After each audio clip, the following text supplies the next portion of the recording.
Здраво на сите, добре дојдовте на уште еден подкаст на каналот Татунчо. Денес повторно го имам мој драг пријател Никола Коларовски. Никола, добре дојде. Добро те најдов. Фала ти на покана и баш ми е кевага по трет пат што Трет се пат, наоѓаме. трет пат. Тој А, значаен број. убав број. Да, да. Ќе ни раскажеш приказната што стои зад видеото кое што одеше на почетокот нели на овој подкаст. А, кои се местата кои што ги гледаме на сликите, кои што молневито се менуваат и предпоставам дека има приказна и зад музиката што оди во позади. Да, сакав да направам, нели, комбинација на фотографија, колекција од сите фотографии, најдобрите фотографии од разни места во Македонија, да го искомбинирам со музика. Моја музика, значи позадинската музика, гудачкиот оркестар што е моја, а кавалот е музика на мојот прадедо Миле Коларовски, кој важи за еден од најдобрите, ако и не и најдобриот кавалџија во Македонија. И баш ми беше симпатично тоа да го спојам дека станува збор нели за оригинална музика и моја и на мој прадедо по некоја фамилијарна линија. Плюс станува збор за шарпланинска езгија, што е пак поврзано со планини, како и Мгм. темата денешна, и све се вклопи многу убаво.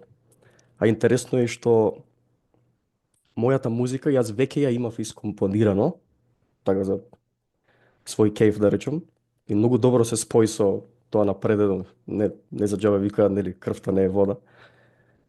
И идејата беше тоа, минута и пол да пробам да прикажам што е можно повеќе места од убавините на Македонија. Претежно планини сега го има од Кораб, од Шар планина, од Бистре, од Јакупица, од многу разни места и по некоја нели од попознатите места како Охридско езеро и слично. Тоа беше генералната идеја. Така, и сега ова доаѓа како многу убаво се вклопува ако луѓето кои што те познаваат тебе или луѓето што го следат каналот Татунчи или луѓето кои што доправа ќе почнат да го следат се прашуваат што има сега овој човек да каже.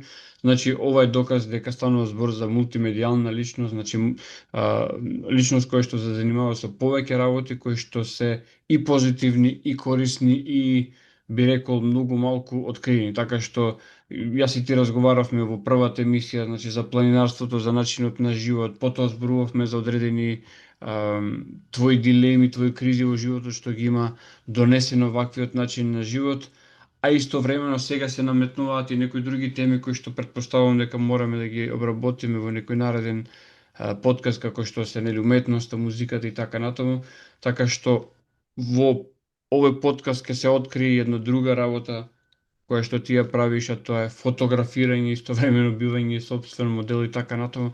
Така што, ако луѓето се прашуваат што имаш да кажеш, би требало да останат и да го погледнат подкастот. Денес се одлучивме да биде и подкастот набиен и со видеоматеријали, односно повеќе фотографии кои што ги правиш ти на твоите искачување по планините, а бидејќи Македонија, кога ќе се погледне на географската карта, е доминантно планинска земја, мислам дека планината е главното природно богатство кое што го имаме. Така што, ајде да видиме за твоите почетоци и мислам дека тука можеме да го отвориме фолдерот кој што ти ми спомна дека е местото каде што почнале твоите планински авантури. Дали може да го споделам? Да, да, сега. Инаку Македонија мислам дека е седма најпланинска земја во свет, чисто која веќе спомна претежно планинска. Интересен факт вака. Така, Да, доминира планинскиот пейзаж. да. Ајде се друго споделувам ово, има еден поразителен факт, а тоа е дека нивото на шумите во Македонија, значи, се намалува неверојатно многу. Дефинитивно, тоа токму тоа и се случува баш во овој предел што сега ќе го дискутираме. Дека мојата прва тура беше од целото Брајчиново Преспад до големото Пелистерско езеро и назад. И токму од тој крај сега верувам дека и ти имаш сретнато дека над целата Брајчино и Љубојно се сечат шумите. И не е Е, објаснето точно зошто и веќе 51-2 дена има протест, а станува збор за еден од најбогатите краишта во Македонија. Мислам, тој дел од планината конкретно, на Баба планина, се вика Балтан. И како што Владо Јовановски објаснуваше во неговите емисии, името доаѓа најверојатно од бал, турски мед и алтан злато, и значењето на името е посладко од мед, поскапоцено од злато. И сега го се мисли на биодиверзитетот на планината, изобилството од чаеви, тревки, овошја, што и јас самиот го имам посведочено, имам доста шетано таа планина. И навистина е тажно да се види огромен дел соголен сега. не знам дали се гледа ова што го споделувам. Е, дали кај тебе се гледа на екранот, Фолдерот, значи, фолдерот се гледа да, со сликите. фотографијата, не? Се гледат сите фотографии, посебно Аха. отворена нема. Да, добро. Чекај сега да видиме како би му дошло тоа да се отвори сега. Screen sharing. Stop share. Ајде да видам уште еднаш како ова, значи се извинуваме до нашите гледачи, големо езеро. Application Windows, окей. Предпоставам сега се гледа повторно. А вака сега отворено дали се гледа? Посебно фотографија не. Не. Мгм.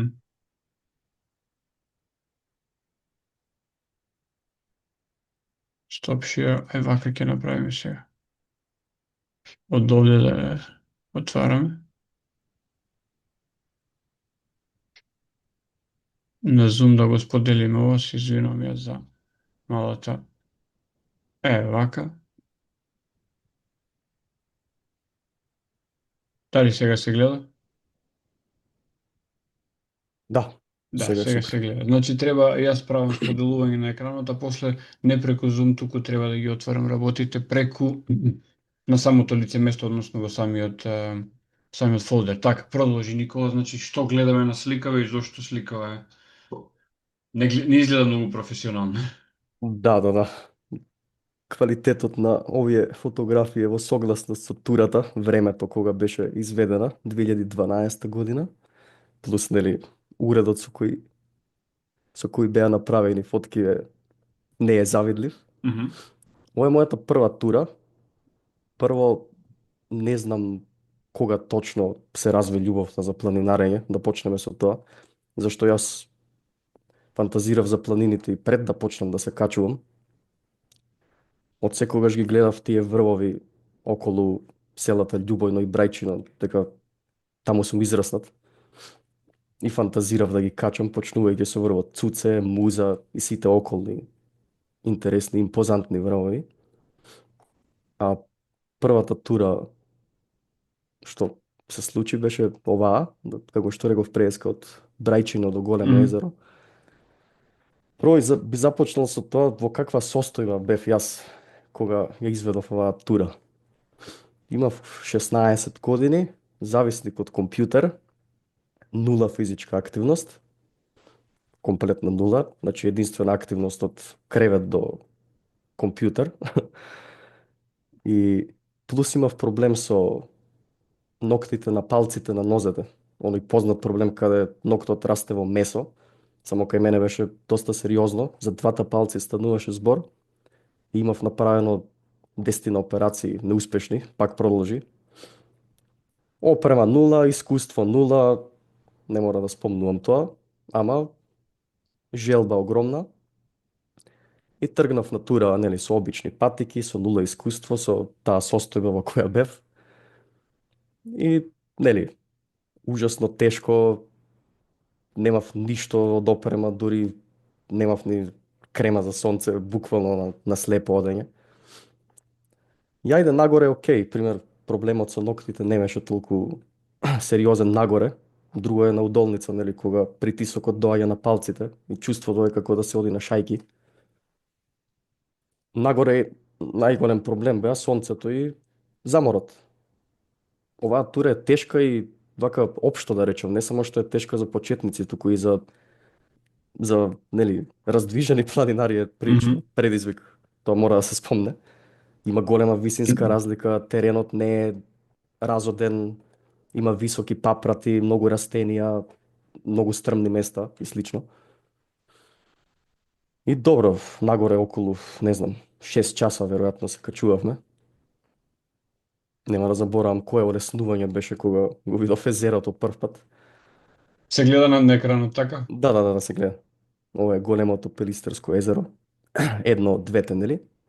Пелистерски очи, исто така наречени. И после за враќање се разделивме. Еден дел од екипата со нашиот водич отидоа до другата страна, селото Нижеполе, битолската страна. Ние требаше да се враќаме без водич во Брајчино, па го искачивме врвот Ветерница, што е над ова езеро, од кој се пружа прекрасен поглед кон Преспанско езеро. Тоа ќе го видиме после со подобри фотографии. Така. Да, со зајдисонце и многу убави призори. И тука почнаа сериозните работи да се случуваат на симнување. Прво, нели, преморот што веќе беше присутен, изгорениците од сонце, па го изгубивме патот, наместо да се симнеме, ние продолживме кон соседниот врв, големо врвче, што е многу див врв, со многу див терен.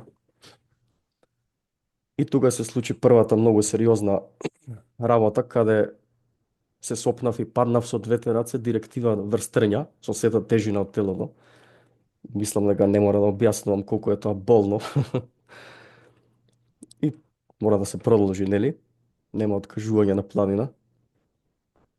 И тука човек учи всушност колку е адаптибилен и колку на инстинктот за преживување е силен, без разлика што немав енергија, кондиција, имав безброј проблеми. И ајде, нели, одиш по пати, вадиш трња од двете раце, крв тече и такви работи.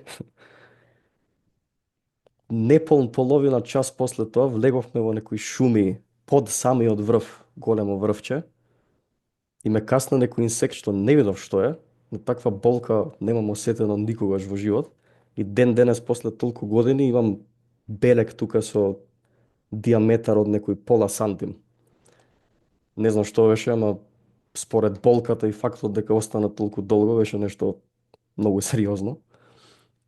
И нели веќе доаѓа ситуација каде човек не знае на што попрво да посвети внимание. На уморот, на изгореници, на трња, на нели инсектот, веќе се натрупуваат незгодите.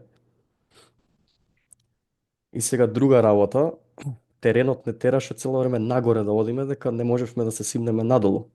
Ем беше многу стрмно, ем самиот терен, видот на теренот, нели, трњата и растенијата и карпи, те тераат да одиш нагоре. Тоа е чест случај на планина, кај што теренот диктира како ќе одиш. Не е така наивно како што би си рекол почетник. Па ќе скратиме од овде, што има врска. Нема такви работи на планина. И за малку погрешка ќе го качавме и тој врв. Онака, тоа е баш смешен момент од турава, дека погрешка ќе си качал уште еден врв за малку. Па стигнавме дури од другата страна на планината, во местност и врвче што се вика Ардан, што е поблиску до Преспанското езеро. Па се враќавме од таму, тука направивме пауза, кога ги совлегов патиките, палците, нели со ноктите првенот, крв течеше, плускавци да не правам муавет, десетти на минимум. И каде заврши? Заврши во брза помош или... Не, заврши во кревет, ќе стигнам до тоа, има и тука интересни моменти. Па на симнување Коза Белја почна и да врне и да подзагрмува, уште тоа фалеше, нели, времето да се расипе. Дојде момент каде еден од луѓето што ја превзема улогата на водич и мој роднина, сега покоен за жал, почна и да ме носи некое време, зашто дојде момент каде комплетно откажав. Мислам, дури е чудо како не откажав многу порано.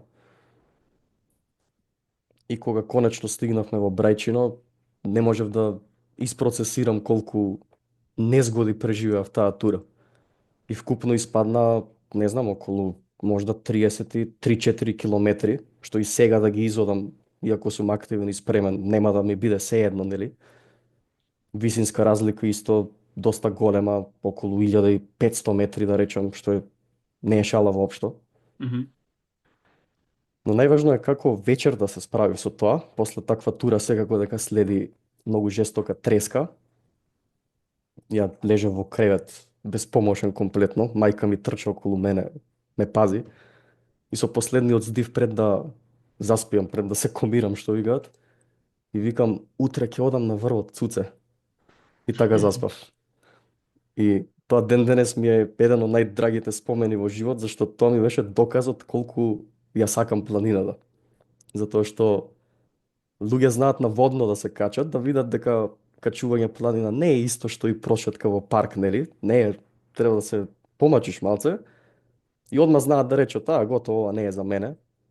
Јас во таква состојба кај што сите можни незгоди што може да се случат се случија и тргнав нели веќе во многу лоша состојба, успеав да го кажам тоа.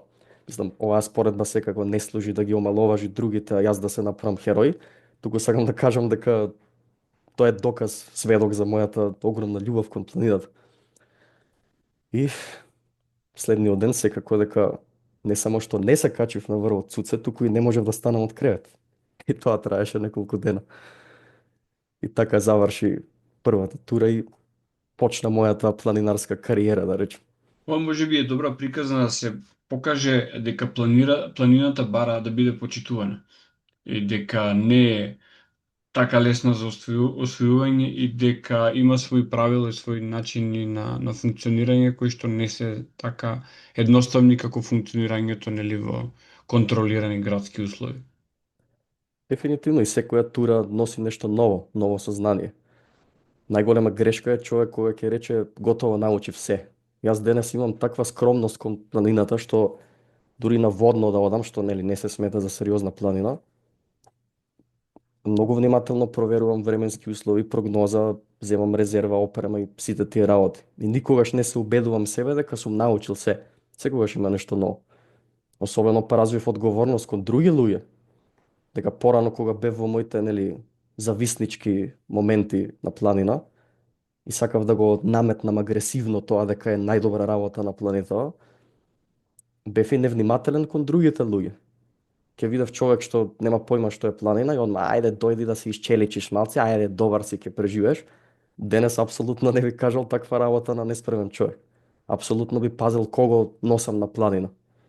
И многу внимателно би истражил колку е тој човек спремен, опрема, психичка спремност и слични работи, пред да отидам на планина заедно. Зашто може да се случат стварно сериозни работи, како што ќе дознаеме и во една наредна тура околу врвот Меденица. Ќе дојдеме до тоа. Така, сега ќе одиме да видиме каков контраст има, значи, наредното одење на на истата планина со разлика од 6 години, така? Да, овој пат овековечено со фотоапарат и многу поинакви услови. Одиме сега да го видиме тоа. Не, само да го отворам. Ќе ми простат гледачите што малку... Не, ова.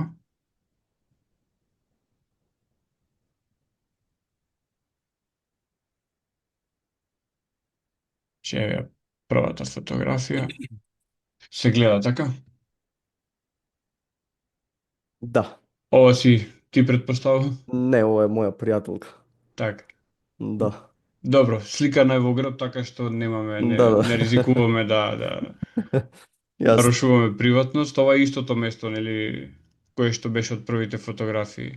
Да, ова патем не е направено откако почнав да се занимавам со фотографија посериозно. Е со фотоапарат, ама позај мене и се уште немав никаква идеја околу фотографија. После ќе Мгм. видиме уште поинтересни работи.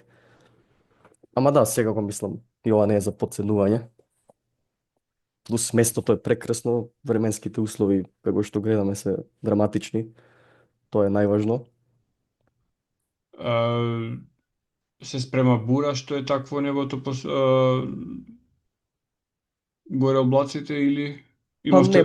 не баш бура, врнеше некој замрзнат дожд и силен ветер. што додаде на магичноста на моментот всушност. Овде идејата беше, како што се гледа, да дочекаме за иди сонце.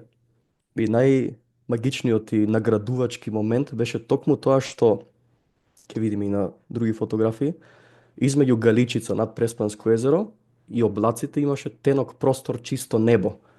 Мгм. И токму затоа изненадувањето беше многу поголемо, зашто кога го гледаш сонцето како ќе се спушта, нели, имаш очекување, знаеш кога ќе се спушти.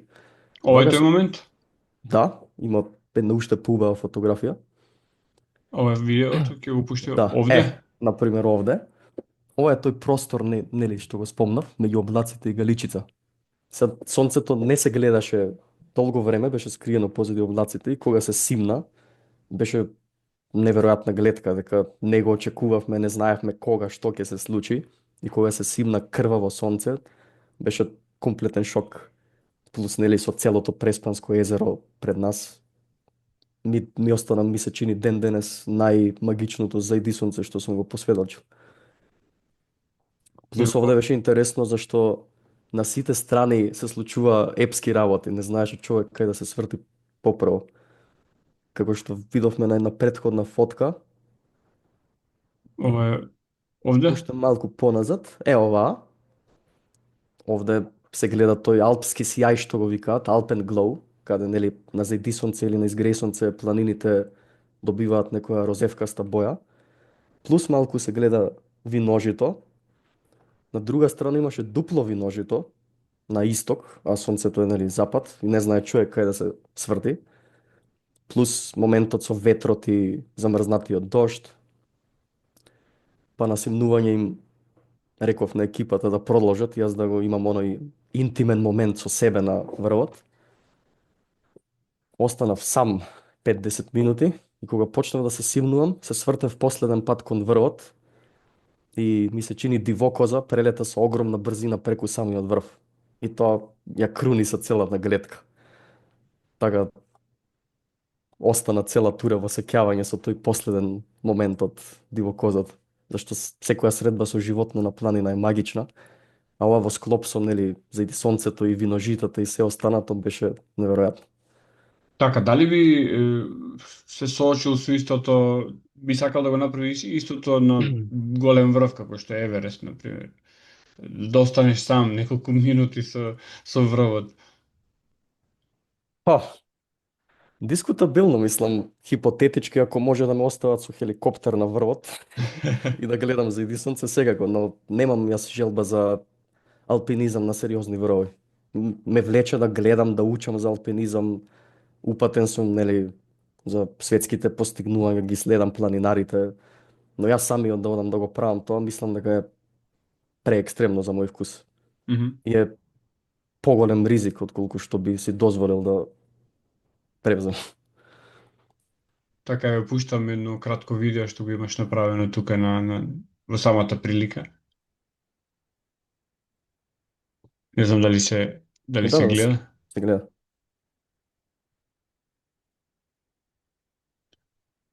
Моето чувство е нели дека едноставно вие што одите по ваквите врвови по планините откривате делови на Македонија кои што просечниот човек ќе помине цел живот никогаш нема да ги види затоа што постои вертикална разлика, не постојат населени места тука, не постојат градови.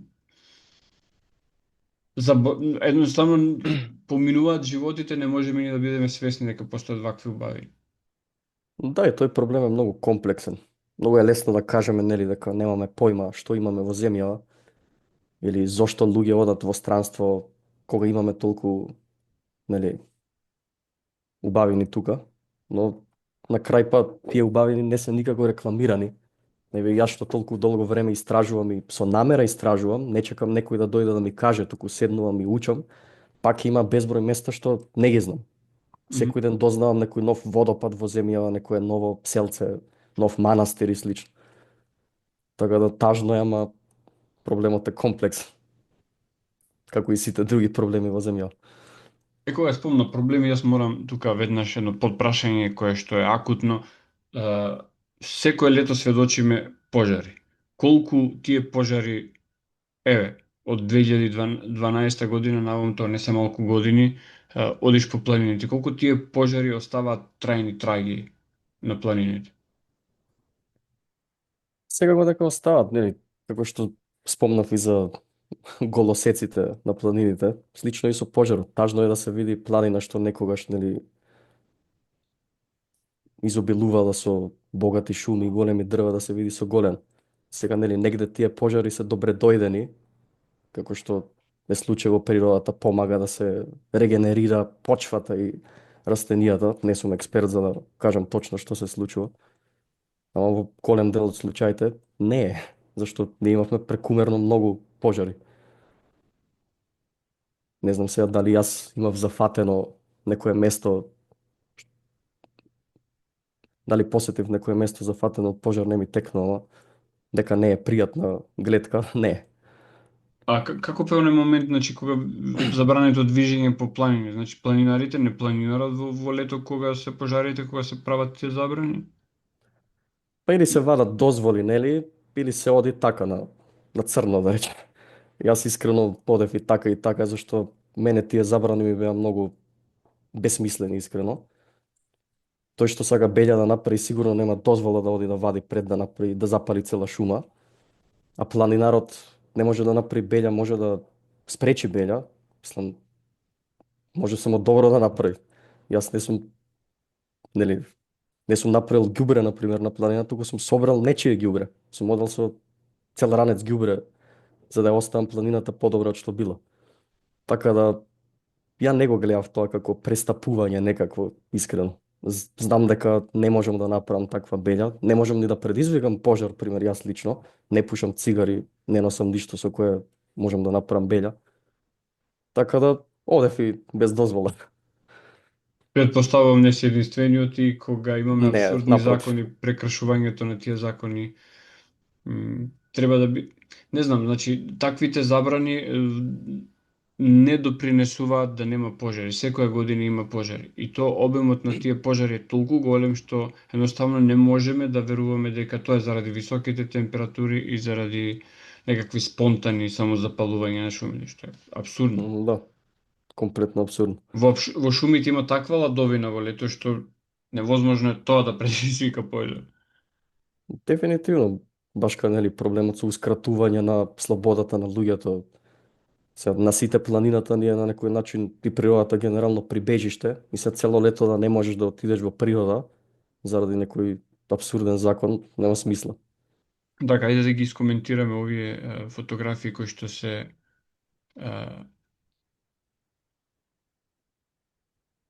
гледа ова. Се гледа. Да, Ова е добар избор.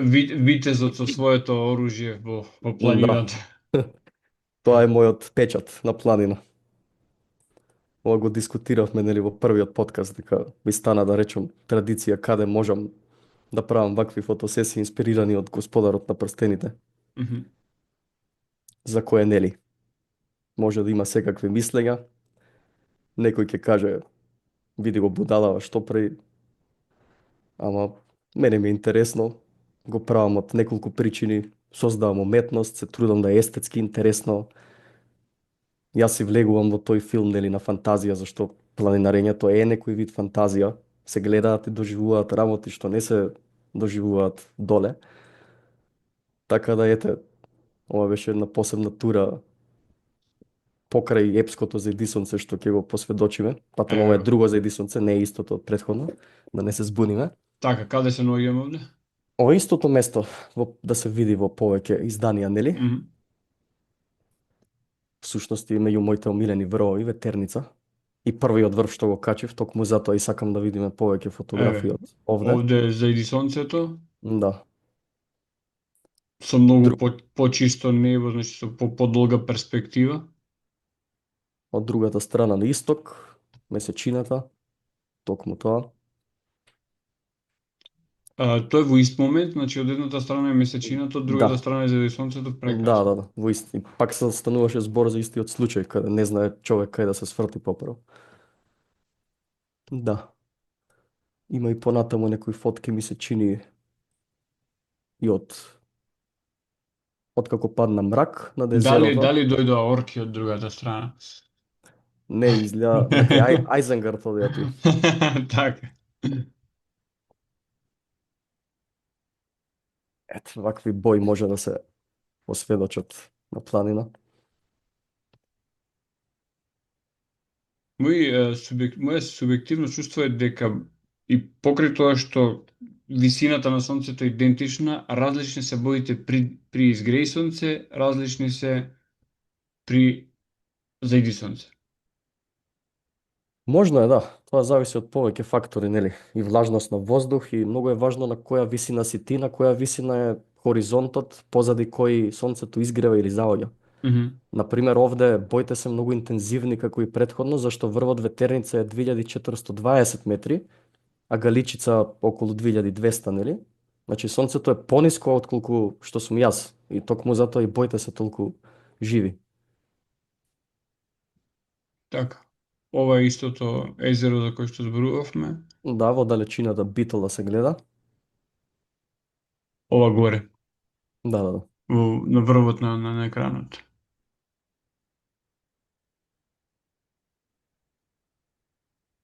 Куќава е приватна собственост? Или Молам? куќава која што се гледа на езеро е приватна Тоа е собственост или? планинарскиот дом. Мгм. Димитар Илиевски, нели, првиот човек, македонец, Мурато, да, што се, така. да, првиот македонец на Монт Еверест што се искачил. Мислам дека за овој фолдер завршивме. Е, Како, значи, напредува, значи, цела во оваа работа? Колку често одиш сега на планина? Значи, јас и ти кога се договаравме, намерно ти реков, ајде, материјали даде ми, пошто веројатно многу луѓе, тоа што велиш ти, фантазијата може би недостасува, потребно е да се види графички вака со фотографија каде како стојат работите. Дефинитивно. Па не знам, иначе гледам секој викенд барем да прошедам. Не е Ај, дека мора, не ми е обсесија како порано да речем, ама добро е да се оди колку може. ај ова интересни неколку две фотографии, едно видео Меденица Пекол да ми го раскажеш малку, јас ќе го споделам сега тоа. Ајде, прво видео ќе гледаме или како? Не само да ја отворам. А, Кажи ми ти што е подобро да направиме, првим видеото или? може прво видеото, ајде. И овде има интересна приказна. Така е, да го споделиме видеото.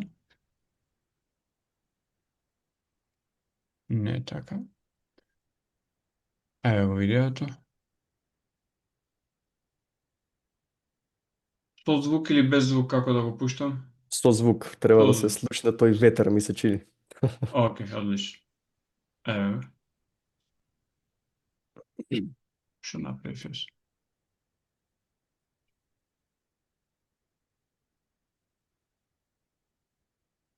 Се извинам уште еднаш, ми се вклучија некои опции кои што не ги... Ево. Меденица! А!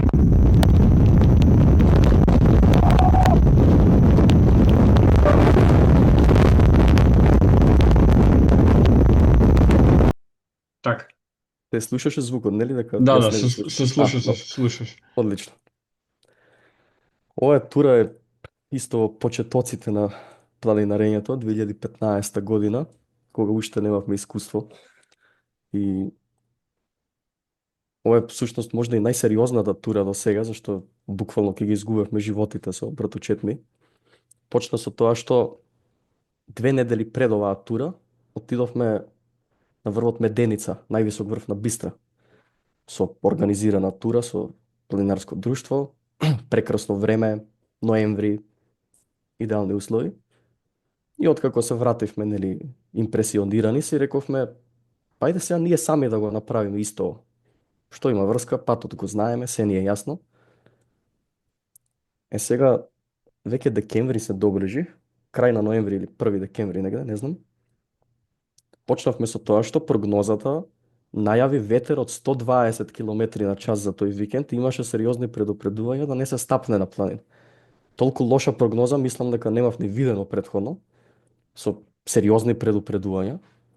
Ама нели, млад човек како млад човек, ќе идеме што има врска, што знаат овие, нели, можда супер ќе биде. И тргнавме и уште на самиот пат кон Галичник, веќе имаше магла, дожд, за никаде услови. Малку паметен човек би се вратил во старт, но тоест не би ни тргнал, нели? Ама Така. веќе кога ги гледа тие услови, еве да речеме дека прогнозата стварно нема појма, ама веќе кога ги гледа со своји очи тие услови, малку паметен човек би се вратил. Ние си рековме, ајде, тргаме и уште во стартната позиција во селото Галичник, веќе времето беше катастрофално, ама ние тргнавме нагоре и се изгубивме во самиот старт. Не знаевме како да излеземе од селото. Нула искуство, плюс немавме никаква опрема. Тогаш не знаевме што е тоа водоотпорна опрема. Немавме појма. Ставивме ракавици, шал, капа, како што би се облекле за обичен ден студен во градот и мислевме дека така се оди на планина. Обични јакни, без никаква водоотпорност, нели, нула. И тргнавме и прво едва излеговме од самото село. Не можевме да го најдеме патот. Кога едва и го најдовме, после цел час можда, што погоре одевме, дождот почна да станува град, ветрот се интензивираше секако и дојде момент каде фативме камења да носиме на раменици, да не оддува ветер. Ама ајде уште, нели, млад човек, енергичен, адреналин го мава. Почнавме да се дереме таму, мајка природа, јако, супер. Не го викавме тоа на крајот. И продолживме. И магла видливост околу 10 метри максимум. А теренот на Бистра, во тој дел барем, е многу едноличен. Значи, исушена трева, нема дрва, нема ништо и кај да се свртеше исто, во магла, нели. Еден круг да направиш околу себе, ке не знаеш од кај си дошол. И тргаме нагоре и веќе град немава, сериозен град мава, ветрот растура.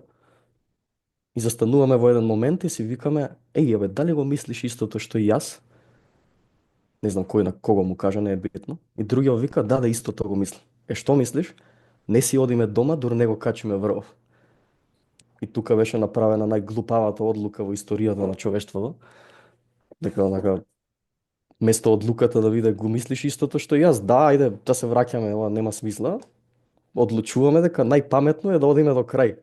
Да не се враќаме, да не се предаваме по никоја цена. И продолживме некако, не знам како, кај мене проработи некој момент со ориентација и успеавме да го најдеме врвот. Тоа е најголемото чудо во целава приказна, дека всушност го најдовме врвот кај е, со нула искуство и таа магла. Видеото го видовме, имавме време само за 5 секунди на здравување со ракија, никакви други течности, никаква храна, не беше тоа приоритет.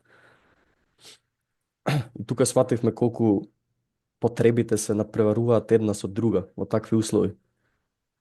Дека колку и жетта и гладта да се, нели, основни биолошки потреби во такви услови стануваат небитни, затоа што приоритет добива фактот дека треба да си ги спасиме животите. Град продолжи да паѓа, ветрот беше ништо послаб од тоа што беше најавено. Таков ветер луѓе не веруваат кога ќе им кажеш дека како пијунче шаковско те зима и те носи на друго место. Мислат дека преувеличуваш, а токму тоа е случајот. И мора да легнеш на земја, нели, комплетно залепен со земјата за да не те оддува. И имавме вода во најпрвите слоеви од облека, толкувавме, се цедевме. И на враќање се изгубивме. Имавме момент каде јас инсистирав да одиме на таа страна, братучет ми на таа, комплетно спротивно. И не можевме да се слушнеме ни што зборуваме од силниот ветар. Се деревме на уво. И направивме компромис да се спуштиме во еден ендек, барем да се сокриеме од ветрот. Е сега, не знаевме кај не носи тој ендек, не знаевме, немавме мапи, не знаевме да читаме мапи, он немаше телефон, јас имав телефон никаков и не можев да фатам интернет за да отвориме мапа. И само се движевме, моравме да се движиме за да не смрзнеме. Тоа беше приоритетот. И кога конечно на среќа, нели, фатив сигнал и отворив мапа, сватив дека одиме во комплетно спротивен правец. Сме се спуштиле од другата североисточна страна на планината, а Галичник е на југо-запад од таа страна. Па враќај се километри, километри назад, па мене грч ме фати на двете нозе, седнав демек да се олабавам, сватив дека ни тоа не е приоритет, дека луксус е да застане човек, зашто 5 минутно застанување ќе резултираше веројатно во хипотермија и ќе си ги оставевме таму животите. На симнување падна и првиот снег за таа година, баш првиот. Па кога конечно го најдовме патот, нели, и се симнавме, веќе беше ноќ. Во селото немаше, ми се чини, никој. Братучет ми возеше Лада Самара, стара, и кога се качевме, конечно издивнавме, пардон, дека сме спасени, колата не запали на крај. Па после обиди, конечно успеавме, па по пат снегови, па пак застани, тргни. И нема да заборавам колку се израдував кога на влез во Скопје го видов првиот автобус. Претходно како млад бунтовен човек, мразев се што е цивилизација. Не кев да видам коли, згради, автобуси, такви работи, што е разбирливо. Сега се израдував на автобусот затоа што беше знак дека сме конечно во цивилизација и сме блиску до дома. Не можам да опишам колку се израдував. И кога конечно стигнавме дома, се качував скала по скала во мојот стан по чорапи. Нели, чевлите се облечени, жива вода, по чорапи. Пата ми битно е да се спомне дека таква агонија беше комбинацијата на град, силен ветер, влага и магла. Мислам дека 7 часа бевме во такви услови. Таква агонија е тоа, непријатно е од многу причини, посебно ветрот не само што нели те турка и го отежнува одењето, туку Го лади и телото.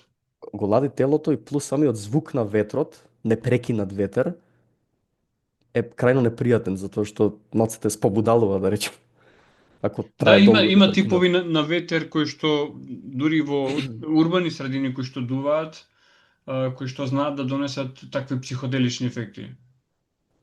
Да, да, Значи луѓе дефинитивно. имаат Баш извршувани тешки дела баш предизвикани од влијанието на ветрот. Ова така, така, јасно. Баш така. И баш ради тие услови дискутиравме потоа со братучет ми дека двајцата имавме самоубиствени мисли. Знаеш, во таква ситуација само сакаш страдањето да заврши побрзо. Гледаш некоја карпа и ти доаѓа мисла дај да джитнам, веќе нема смисла ова, да се джитнам. И се согласивме двајцата дека двајцата сме ги имале тие мисли. Знаеш, дека двајцата сме борбени луѓе, не е дека сме некои лигуши, да речам, па лесно се откажуваме, напротив, многу агонични услови. И како што реков, на крај на турата, дефинитивно не викавме тоа мајка природа. Тоа мајка природа ја сакаме само кога ни одговара, нели? Кога ќе ја видиме во нејзиното најсурово издание, нема мајка природа, се радуваш на автобусот во Скопје. Баш интересен контраст. Ја многу убаво се вклопува со некои мои теории кои што ја кажувам, а тоа е дека човечкото суштество живее насекаде по цела планета, а всушност ние такви какви што сме неприлагодени на ниеден амбиент, така што убаво кажа ти, за да бидеш таму на планината мораш да имаш во најмала мера нешто што наликува дури на астронаутска облека. Да, да, да, дефинитивно. Многу интересни контрасти. И баш од оваа тура научивме најбитната лекција во живот, да оставаме простор на непознатото. Таа лекција се применува сегде. Јас мислам дека мудар човек, кога ќе научи лекција, ја применува на различни сфери од животов, така да не оставам денес само простор на непознатото на планина, туку општо непознатото. Запознаваш човек, имаш лош печаток, ама си викаш чекај, тој човек е цел комплексен универзум, има работи што не ги знам. И тоа го применуваш после секаде. Мислам, ако си малку мудар човек. Токму од таму и потекнува мојата внимателност денес во сите полиња во животов и гледам ништо да не потценам. Знам дека се си има своја сериозност и комплексност, колку и да изгледа наивно на почеток. Тоа е многу важна лекција. Како македонската народна поговорка која што вели три пати мери еднаш сечи. Апсолутно. Оно што е фасцинантно за мене е одењето во барањето на ваквите екстремни услови, ако имам слушнати од други луѓе што одат на планина, дека е фасцинантно да се отиде на планина кога има снег. Јас искрено сум ги гледал оние филмови кај што прикажуваат искачување на Монте Еверест и на слични други високи врвови, каде што дури и во лето има снег и тоа е нормално, но да се бара таквата екстремна ситуација, одејќи на планина кога се има снег, ми е малку мене чудно. Значи, јас сум човек кој што е урбан тип, значи немам такви нити хобија, нити искуство, еве ќе ја споделам ова фотографија и овие фотографии кои што се ќе ни кажеш ти каде се направени, направени се очигледно во зима и раскажи ни го искуството со ова планина и со снегот. Овде станува збор за Шар планина, прошетка под наводници, прошетка до врвот Бакардан, втор највисок врв на целата планина. Мислам дека беше почеток на јануари, екстремни услови како што се гледа. Прво беше интересно што на качување одлучивме со жичара да се качиме многу рано, немаше жив човек на планината. И се качивме и смрзнавме, нели, дека температурата беше минус 14 на врвот, а со постојаниот ветер од 50 км на час, тоа станува минус 28. Значи минус 28 постојана температура. Тоа што го викаат, нели, wind chill, што лади ветрот. Така. Што е пак чувството како стварно да е минус 28. И сега дека ние не пешачевме, викаме ајде да си го направиме, да си го лесниме, и дека е краток денот, ќе одиме со жичара до првиот врв Церипашина. Нели, не бевме изморени, не бевме загрејани, бевме смрзнати. И сега се качуваме во тие, стигаме во тие услови, нели, смрзнати двајцата, дува ветер, гледаш времето дека е многу драматично со интересни облаци, мокни, прилично и страшно делува. И се најде еден осамен скијач на врвот, ни пристапи и ни рече, ајде ако може изјава да дадете за телевизија, за која и да беше. И тоа ни беше смешно зашто условите воопшто не беа за давање изјава, онака тоа е нешто што замислуваш дека се случува во град, нели? Ке те Мгм. застанат сред градски парк, ајде што мислиш за ова? Овде на врв од 2500 метри, со тој ветер, со тие услови, ние смрзнати двајцата, доаѓа човекот, патем беше на првата слика што ја отвори беше скијачот. Ова, Ете го, да, така. тој лево. И другаров се насмеа, вика, ај ти да изјава дека една недела пред турава бев на Канал 5 во некоја емисија.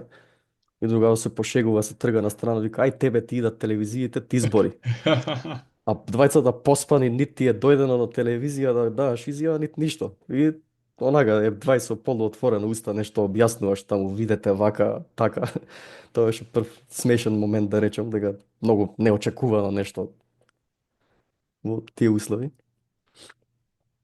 И ова беше доста драматична тура, и поради ветрот и поради овие призори, снегот, воопшто не наивно. Плюс има доста стрмни моменти, на пример врвот Карабунар. Ако можеш да ова е тоа, ова е искачувањето кон врвот Карабунар, доста Мгм. стрмен врв. И е доста интересно и драматично и предизвик. Ние се силевме пред да одиме на турава, си рековме двајцата, дај ќе облечеме некои мајци металски од бендови, да се правиме фраери на врв, да си направиме кул слика, нели, по кратки Мгм. ракави. Кога дојдовме на врвот со таа температура од минус 28, не можевме 2 минути да извадиме раце, да јадеме, не па да се совлекуваме, да се правиме фраери. Немаше врска. И буквално толку, 2 минути јадење, она со тресање и назад. И тоа видео што го снимив, што ќе го погледнеме, мислам дека раката после не можев да ја загреам 15 минути, што Во извадив вакви 10 услови секунди. дури и Гандалф и дружината се откажаа да пешачат во Се вакви услови. откажа, дефинитивно, со право. Така се гледа тука и ветрот како го, нели, го разнесува снегот, пошто ова е не е облак, Да, туку да, е да. снегот, претпоставувам како е на површинските слоеви На ги вее површината, снегот. да. Да, да, да, дефинитивно. Ево овде изгледа како да. Да, тоа е врвот Бориславец, многу мокен врв. Има и од него една тура што може да ја погледнеме после. Така е се, овде кога го гледам сонцето, задолжително е крема за сончење на деловите на лицето што е откриено. Дефинитивно, После има една тура, исто ја вклучив во овие, од Солунска глава еден марш, што е токму главниот дел од турата е колку јас и братучет ми изгоревме, исто во зимски услови. Ке дојдеме до тоа и баш ке... Темни очила, предпоставувам исто така. Да, дефинитивно. Со специјални филтри или било кои темни очила се окей? Па треба филтри, во овие очила што се, нели, за 100 денари што ќе ги најдеш, може поише штета да направат него да спречат. Така да, Така, окей, после ќе опуштиме видеото. Ево го а, видеото. да, хајде прво видеото па. И звукот.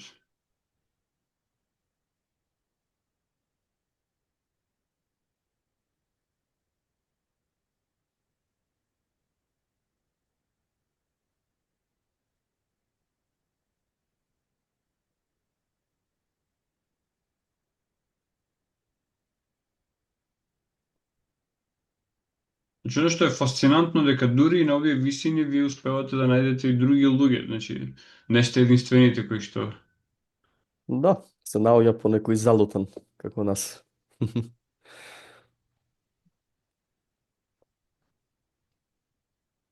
Така, колку често одиш во зима?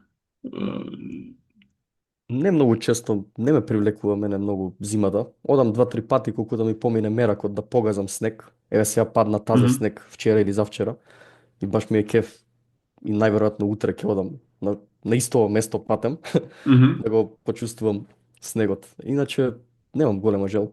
И мислам дека поше од естетски причини, нели различни вкусови, такви работи. Јас сакам многу есен. Ноември ми е Мгм. омилен месец и сакам различни бои, драматични улици. Ако ќе видам све бело, маца ми е монотоно. Знам дека луѓе лудуваат по зимски пейсажи и слично, но за вкус се работи, нели? Така, септември, Бистра, овде имаме малце повеќе така загасити бои, ќе пуштам нешто од Може тоа. иначе, ако сакаш да видиме за Солунска глава, да го Ајде, поврземе нема проблем. со, да, да го поврземе сега со сонцето и горењето што спомна. Солунска марш 60 километри, тоа така? Тоа е, да. Еве го. Чекај јас да отворам само. Не, ќе гледаш на апликацијата, мислам дека ќе Да, ти да видам бидат. некои забелешки тука да видам јас. Аха, добро. Да. Еве, се гледа. Феноменални Еве бои го. овде, значи кои убави и Ова сивилото исто. на планината и синилото на небото и зимзелените дрва, значи. Да, исто така е поодамна, ако не се лажам, 2016 или 17, така да не се... Има некои добри фотки, но со лоша камера. Мгм. Во секој случај, овој марш посветен на Јосиф Филковски, познат домар на планинарскиот дом Китка. Турата беше организирана од планинарско друштво Трансферзалец и е долг околу 60 километри. Се тргнува од Велешката страна, од другата страна, или, од Нежилово селото и се стига до нашата страна. Јас кај што живам Драчево и со спиење во планинарскиот дом Чеплес и Караджица. И прво се оди од Нежилово до Чеплес, од Чеплес се поаѓа кон врвот Солунска глава, тоа е таа фотографија што видовме прва. Тоа е Ова. местото, да, Долна Бабина дупка, едно од најубавите места за кампување патем, може да видиме зошто. Е, ова да го види човек што не го видел, нели, сигурно ќе рече Алпи, Швајцарија, вакви работи има кај нас. Сега ова беше април, ама април неколку години поред така изненадува со ненадени снегови. И тогаш беше тоа случајот. Наврна многу јако снег 2 дена пред турава и на врвот Солунска глава жицата што е од воената база беше скоро покриена со снег. Има и видео баш кај што се гледа тоа. Мгм. Солунска глава патем е највисокиот врв во Централна Македонија. Дали е Спомнувам. точен фактот дека на ведро време навистина се гледа Не е Солун? точно тоа, затоа што најверојатно Кожов блокира. Кожов е во тој правец, нели? Не се гледа. Не може да се гледа затоа Мгм. што Кожов е висок колку 2200 метри ми се чини. Така да многу е мала разликата за да се гледа. Солунска е 2540, а Солун е нели на колку метри надморска, сигурно е премногу ниско, нели? Така да, според тоа што јас сум слушнал, тоа е мит. Така, немаме фотографија за да видиме дека се гледа. Да. За далечината да не збориме, ајде тоа можда на ведро небо е изводливо, ама поше е проблем дека блокираат планините во југо-западниот дел на Македонија. Така. Да. Е, тука иначе оваа тура постана во сеќавање токму ради моментот со горење, дека сонце и снег е, во зима дури може да биде и е полоша комбинација отколку директно сонце во лето, по мое искуство бар. Јас во лето немам изгорено толку на директно сонце колку што имам во зима на многу ладно време, затоа што снегот има, како се вика на албедо ми се чини е терминот, нели, таа карактеристика на одредена површина да одбива сонце, и снегот има високо албедо, нели, многу одбива светлина, и тоа е полоша комбинација од директно сонце во лето, според мене. Така, Ќе тие се дојдам. основните карактеристики нели на боите. Црната боја впива и затоа луѓе што носат црно Так, чувствуваат так, так. топлина од сонцето, а белото буквално не впива многу малку од топлината, односно од светлината ја одбива скоро целата. Предпоставам Да, да, дека да. ја одбива некои специфични фреквенции на светлината кои што ултравиолетови или не знам какви кои што знаат да прават таков ефект. Да, веројатно. И сега од врвот се спуштивме од другата страна, планинарскиот дом Караџица. Тоа е доста долга тура, да речам, има многу пешачење.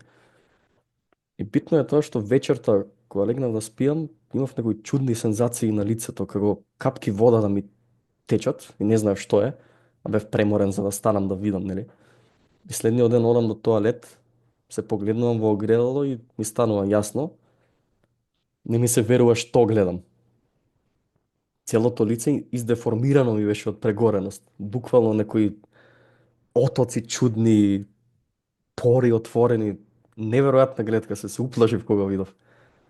Така останав во неверување и во меѓувреме легува братучет ми и само му викам гледај ме на што личам.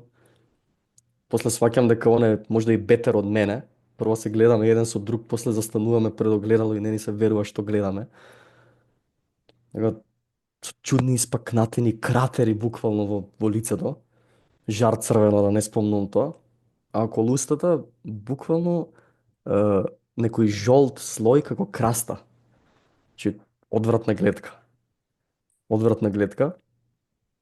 И третиот ден, последниот, се спуштивме од домот Караџица до едно место Преслап се вика, па се качивме на врвот Китка, па после се спуштивме на кај Драчево, исто така многу долга тура. Мгм. Условите комплетно сменети, од минусни температури на Солунска глава и 2 метри снег, доле е можда 30 степени, неверојатно топол сончев ден, а ние облечени за зима, нели, изгореници, течат капки од лице, значи крајно непријатна состојба. И Како се лекува оваа состојба на изгореност на лицето? јас користев се што можев да сретнам, ако добро се сеќавам, користев некои алоe вера гелови и спреови. Тоа ми го спаси живот. Јас се уплашив дека ќе има трајни последици, што беше сериозно, ама не само што немаше, туку после тој третман лицето ми беше подобро од претходно. Така. Така да тоа ме спаси. Братучет ми па има некои трајни последици, му остана нешто.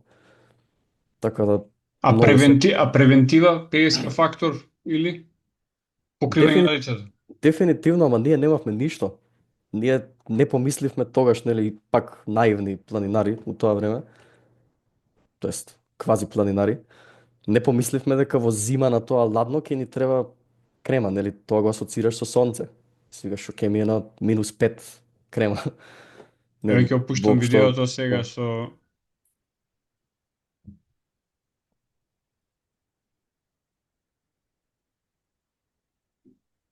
Тоа е оградата, скоро цела во снег. а таа ограда од што? Од базата на врвот, има база воена. Мгм. Да. Предпоставувам војниците не се постојано таму. Постојано се таму. Постојано се таму, Да, да, значи постојано. Заштитен дел е тоа, мгм, сериозно заштитен. така. И Та, сега Мгм. ова што како ги објаснуваш ситуациите, изгледа дека планирањето е опасен спорт, опасна рекреација, а истовремено, живеејќи во време на социјални мрежи, гледаме се и се што по социјалните мрежи. Инфлуенсерството веројатно го зафаќа и тој дел од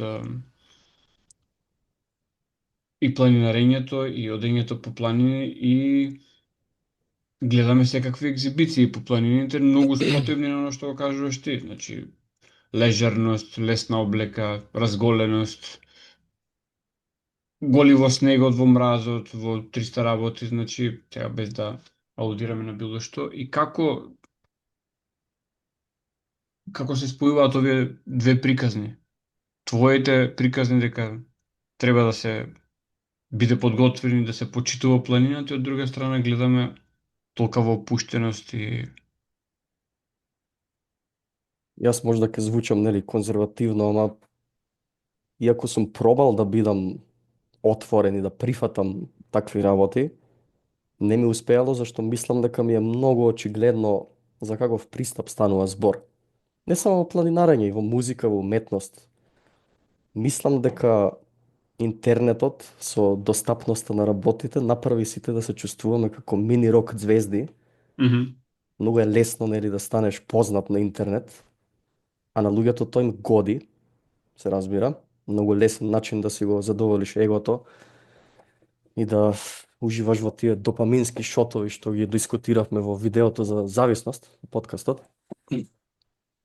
Така да тоа е сегде присутно, посебно тој дел со, како беше она изрека, ја сакаш планината или се сакаш себе во планината? Ја сакаш музиката или себе во музиката? Мене ми е прилично очигледно кога за што станува збор, зашто не можам да ги спојам едно со друго тие работи. Планината беше некогаш место за, нели, прибежиште, место каде човек доживува некои психоделични, медитативни состојби што не може да ги доживее во градот, да речеме, додека работи 8 часа секој ден. Сега истите работи што ги правиме доле ги носиме на планина и комплетно се изопачува природата на таа активност.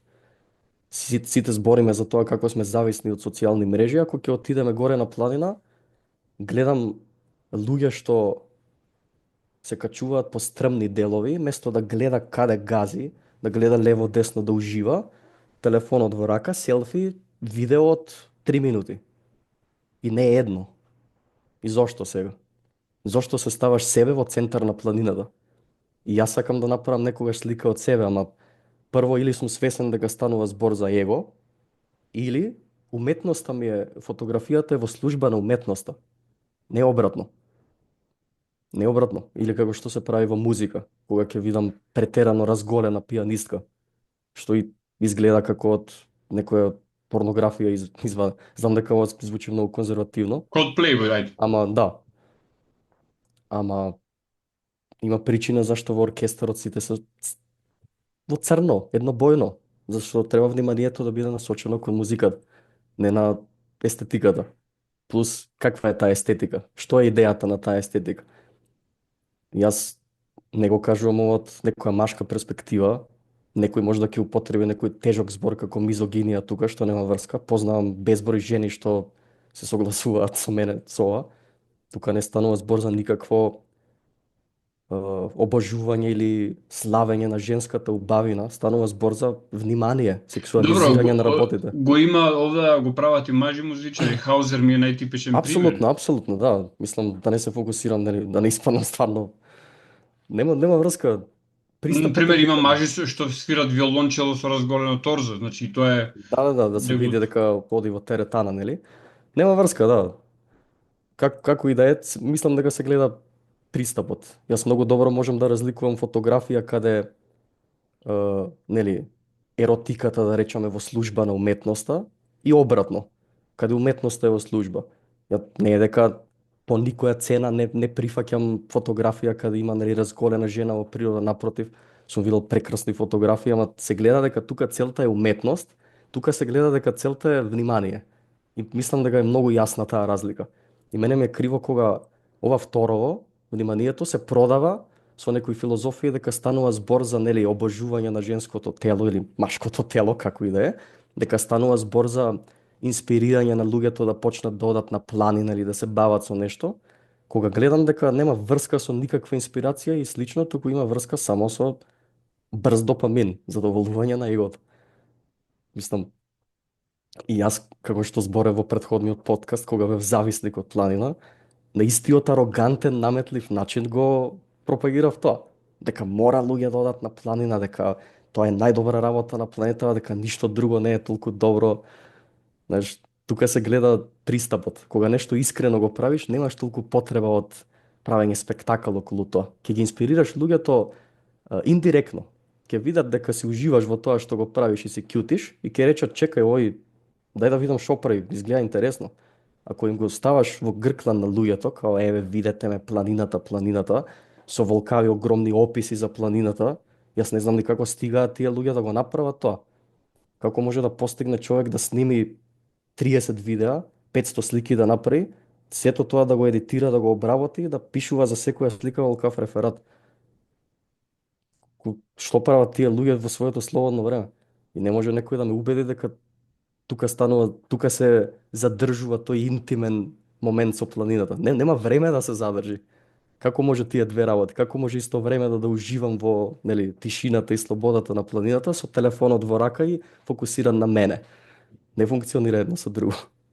Така да јас си го задржувам тој остар став околу ова, колку и да сум пробал да го прифатам како што реков.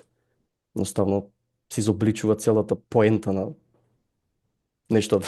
Тоа е како на концерти во последно време гледам дека сите сакаат, има концерт на одредена група или на одреден изведувач и сите ги вадат телефоните и сликаат и сликаат и сликаат и снимаат и не знам што. И многу музичари имаат кажано дека да можат би ги тргнале телефоните од настап затоа што се чувствуваат како изложени, се чувствуваат како постојано нешто да е вперено во нив, како да се краде дел од нив на тој начин, а луѓето што снимаат, јас се прашувам што прават после. За време на концертот не ја слушаат музиката, па ја преслушуваат со лош квалитет на снимките. Дефинитивно. Мислам, јас секогаш почнувам од себе. Јас не сум нешто не сум светец, сум поминал низ сите проблеми низ кои поминува остатокот од човештвото. Така да јас кога сум бил во тие зависнички моменти, еве на планина или концерти, знам дека сум снимал затоа што сакам тоа да го споделам. Потребата од споделување се во животов стана толку нормална што денес не е нормално да не споделиш. Не е нормално да отидеш на епска планинарска тура или концерт на некој светски бенд, а да не снимиш ништо. Јас имам вкупно можда 2 фотографии од сите концерти на кои сум бил, Deep Purple, White Snake, не знам такви светски бендови. Имам вкупно можда 2 фотографии, што не можам да разберам како може бенд со кој сум растел цел живот, што го гледам еднаш два пати во животов. Мене ми е нели богохулие да извадам телефон и 20 минути да посветам на тоа што правиме со доживувањето. Ама луѓето се толку фокусирани на моментот од после тоа. Пак ќе речем, јас го правев тоа. Јас додека сум фотографирал на планина, ми се случило во моментот додека фотографирам да размислувам како ова, кога ќе биде споделено, ќе добие многу внимание и луѓе ќе речат леле браво, каде е ова и така натаму и 3 дена ќе се занимавам со нели лајкови, коментари и споделување. А моментот комплетно изгубен. Тоа стана толку нормално што ретко е да се најде човек што е присутен во моментот веќе. Во која била ситуација, планина, концерт, што викаш? Види, можам да кажам од лично искуство дека алгоритмот буквално наметнува такви работи. Тоа се луѓе кои што веројатно имаат и некаква финансиска корист од сето тоа, затоа што инфлуенсерството е доходовна работа ако се прави добро, ама од друга страна алгоритмот бара постојано да се пуштаат содржини. Ке речев контент, ама еве, го барам македонскиот збор. Значи, постојано да се ставаат содржини. Сега, јас сум забележал дека кога имам нови содржини на каналот, има нови субскрајбери, луѓето активно гледаат, ама ќе помине ден, два, три и опаѓа вниманието. Постари видеа не се ни гледаат воопшто. А од друга страна, тоа што го кажа ти, а време за да се создаде содржината, а време да се живее животот, да се ужива во слободното време, да се има приватно време, значи во кое што уредите се изгаснати. И јас дури веројатно мислам дека дел од мојот мал успех се должи на тоа што има време за се. И не можеме Јасно, да го пикаме во време секаде. да, клучните зборови што ти ги кажа пред малце се ако се прави добро. Јас немам против никоја работа, не сум екстремист во никој случај, напротив секогаш има исклучоци, ама мислам дека исклучоците се ретки. Немам против инфлуенсерство генерално, има добри инфлуенсери, зборот инфлуенсер како прво има добро значење, така треба да има добро значење. Така да ако се прави добро, каков пристап, колку време. Така, Јас значи, предпоставувам дека сите сме пораснати со некакви влијанија, значи луѓе што влијале на нас и јас велам тоа е разликата помеѓу лидер и диктатор. Луѓето кои што со сопствениот пример не тераат да ги следиме, тоа се лидери. Луѓето кои што ни го наметнуваат своето влијание се диктатори. И сега јас сакам да следам примери кои што се добри во својата работа. Сакам да учам од нив без разлика во кој поглед да се.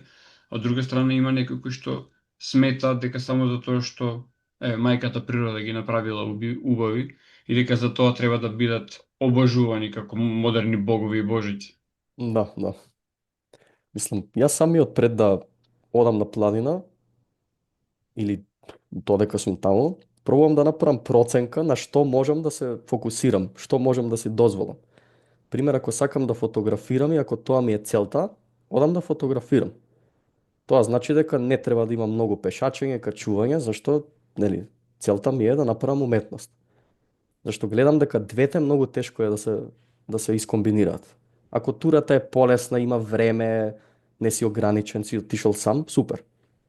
Ама гледам дека ако е на брзање или има прекрасни призори, гледам дека ако почнам да фотографирам, си ја нарушувам состојбата. Гледам дека многу е тешко да ги скомбинирам тие, затоа гледам план да направам. Со план тргам да речем. Секако не секогаш, се случило во најтешките, ќе стигнеме и до една таква тура на голем кораб, се случило во најтешките состојби да направам фотка која потоа испаднала многу успешна, она овековечила нешто како никогаш друг пат и ќе остане како, да речеме, еден бесмртен сведок на убавините на Македонија и сум се жртвувал за да го направам тоа, но тоа се исклучоци. Збориме за ова кораб ноќно, така? Да, Океј, ќе пуштам некоја фотографија доди дури зборуваш. Uh, каде е тоа сега? еве сум сега.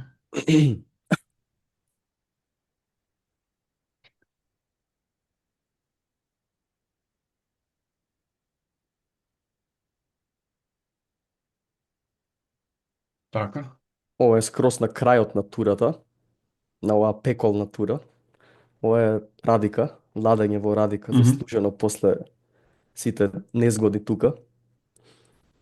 Оваа тура е, така да речем, измамничка, кога ќе ги види човек сликиве си вика, леле кузне колку му било убаво на човеков кој рај, а според тоа што го претрпев на тура, воопшто не беше така како што фотографииве сугерираат.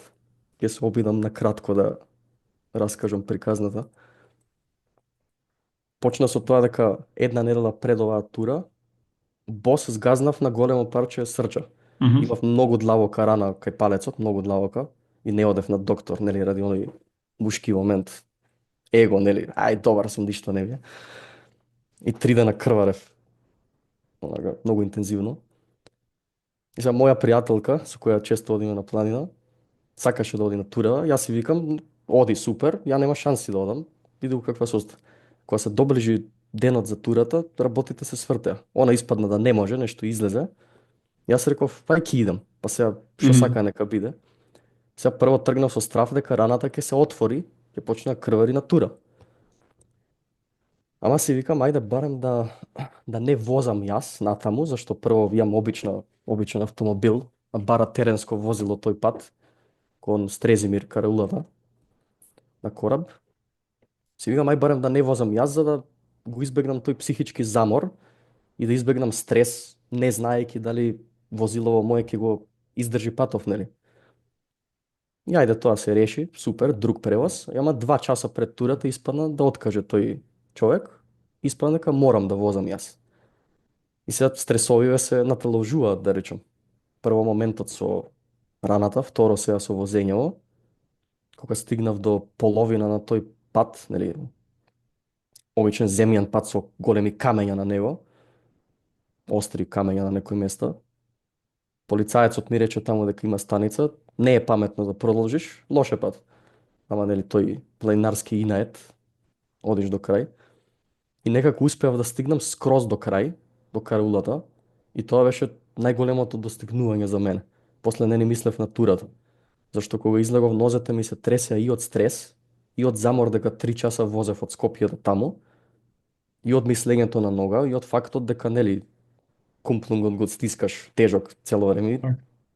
бара сила доста, саат и пол трае тој пат. Кога стигна веќе бев преморен јас. А идејата беше да се качуваме ноќе во 12 на полнок, а мене ми е тоа време за легнување.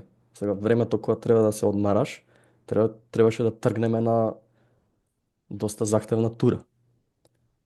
Си викам, добро, ајде, преморен сум, ногава ми крвари, ово оно, ама нема врска, може и полошо, ќе тргнам. И вистина можеше полошо, на другата нога, над самиот глуш, над стапалото, 2 часа пред да тргнеме ме касна конјска муа. И болката на страна, после чешањето, отокот огромен, тоа е крајно непријатно искуство. И останатите дечки од екипата, нели, како се вика, предложија да останам, си наместивме хамоци, ама јас пак со тоа мојот инает. И секако дека не морам да опишувам колку пеколно беше да се оди со две нефункционални нозе, едната со оток, едната со длабока рана, на секој чекор ти доаѓа да заплачеш. Плюс врвот голем кораб не е шала. И Еве плюс гледам бевме од сликеве колку Мгм. да речеме сурова средина е тоа, колку Сурова кораб е најсурова планина во Македонија. Има алпска структура, да речем. Најстрмните карпести врвови се на кораб. Како на пример ова. така. Плюс екипава беа сите спремни дечки, петорица бевме. И морав и да ги стигнам, зашто никој не ме тераше да одам. Јас им реков на моја одговорност одам, не ме чекајте. Сега, она што ми одземаше внимание на одењето беше фактот дека многу е величинственоста на планината ноќе. Дека ноќе нели ги гледаш само, како се вика, ѕидовите на планината и ѕвездите. Има некоја фотка, таква Ја, мислам да, што. да, на почетокот ја Да. ставив А ја, намерно за крај, затоа што ми е фасцинантна сликава, значи. така, така. Еве ја. Да. Ова го одземаше з дивот и прави човек да заборави на момент, нели, во каква состојба се наоѓа. А ова горе дури сателитите на Илон Маск се гледаат или што е. Тој е авион, авион е тоа, ама дека долга експозиција е сликата, изгледа како да се повеќе сателити. Всушност е еден Така, авион што остава траги позади себе. така. Да. Идејата беше секако изгресонце да се дочека. Може и тоа да го видиме. Мислам, еве. Да, ете го.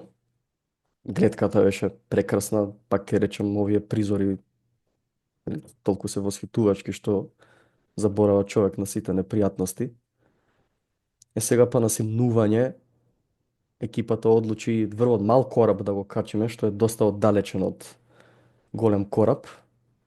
Го има негде и него на овие фотки. Еве ги, овие два. Тоа е добра фотографија предходната, да. Ова. Ова се врвовите, лево е мал кораб, десно е врвот малокорабска стена. И токму поради овие два врва, целата планина се вика кораб. Зашто овие два врва кога ќе ги видиш од некоја страна, па дури од оваа, личат на, нели, кораб, на Да. брод што плови. И Мгм. баш ради овие два врва се вика цела планина кораб, пошто се вака најимпозантни. Кажи ми дали овие белите што се гледаат се варовник или се глечери? Тоа мислам дека треба да е снег тоа, да. Мгм. Снег, да, дефинитивно е снег. Ова беше јуни, така да имаше останато снег. И сега врвот мал кораб, лево е доста оддалечен, патот до него е доста интересен и од албанската страна се оди, доста незгодни моменти има. И среќа што одлучив да не си го послушам егото и да го искачам и тој врв, туку одлучив да спијам под самиот врв.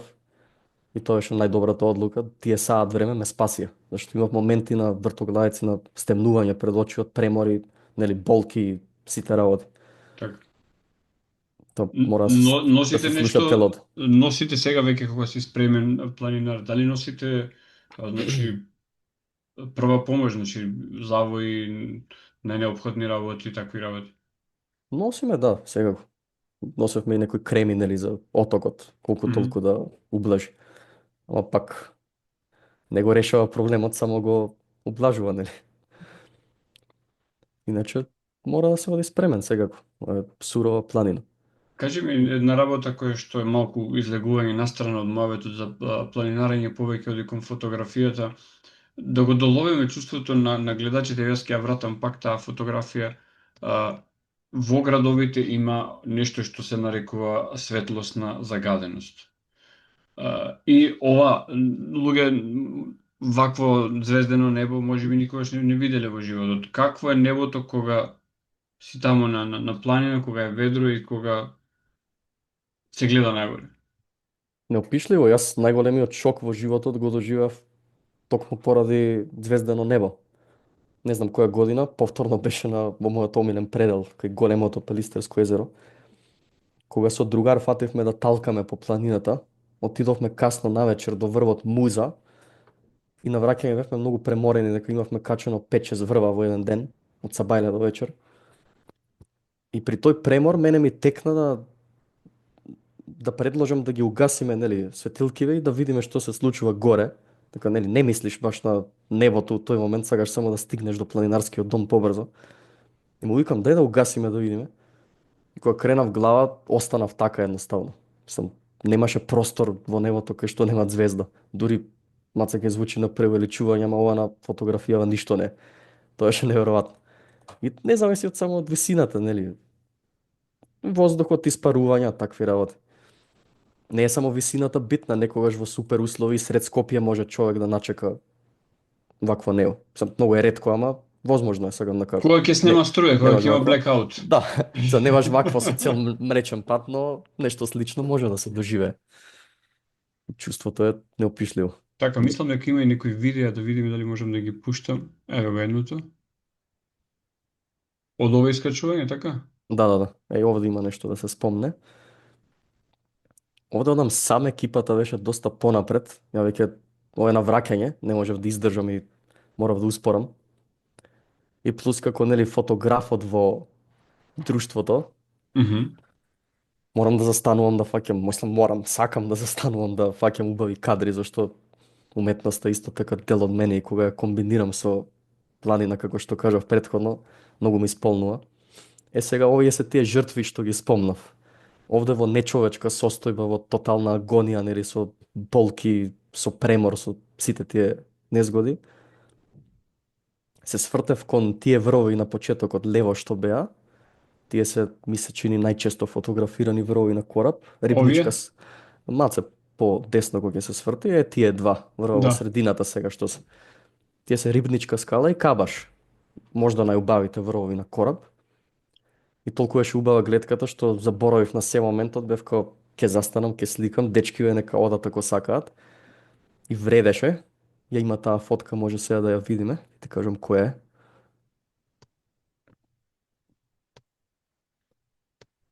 Овие би требало да се. Не, ова е на изгресунце, понатаму. Е ова. Да.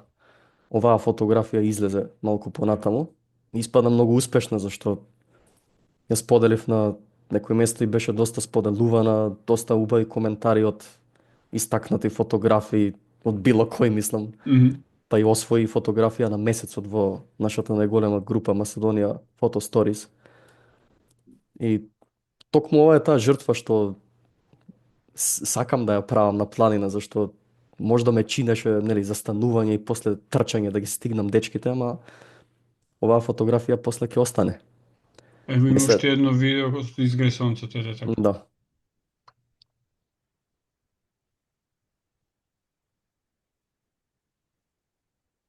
Ова е во реално време или е забавена фотографија, односно забрзана фотографијата, Забрзано, да. за да може да се види Да. искачувањето на сонцето, нели? Така, јас гледам на квалитетот да се фокусирам, не на квантитет. Ако веќе сум бил на некоја планина во исто издание како претходно, не правам ни една фотографија. Нели, не мора да се види дека негде шетам, па да ставам, да споделувам.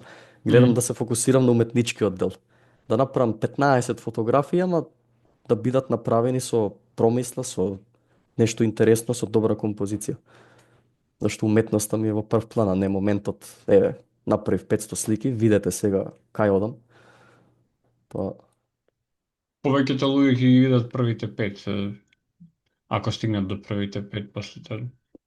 Сите да, патиме од дефицит на внимание. Тоа вклучително да, и да, јас, да. значи да не се исклучувам од сето тоа. Такво е времето. Ова би сакал да го прокоментираме, Никола, значи ова.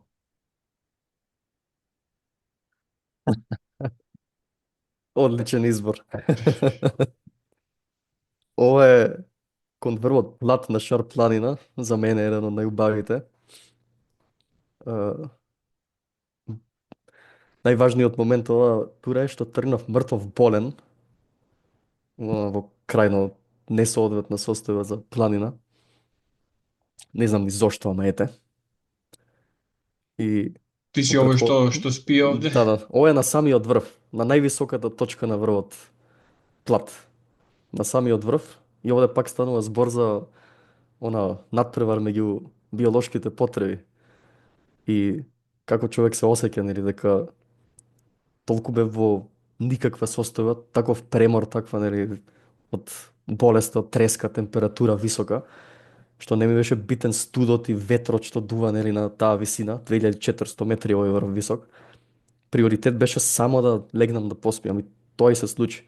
Јас имам генерално проблем со спиење, ама овде бев толку преморен што успеав да заспиам и пола саат да одспиам убаво од премор. Значи, тоа ти кажува дека состојбата била неверојатна. Во претходната фотка што ја виде, што Ова. видовме, е таа.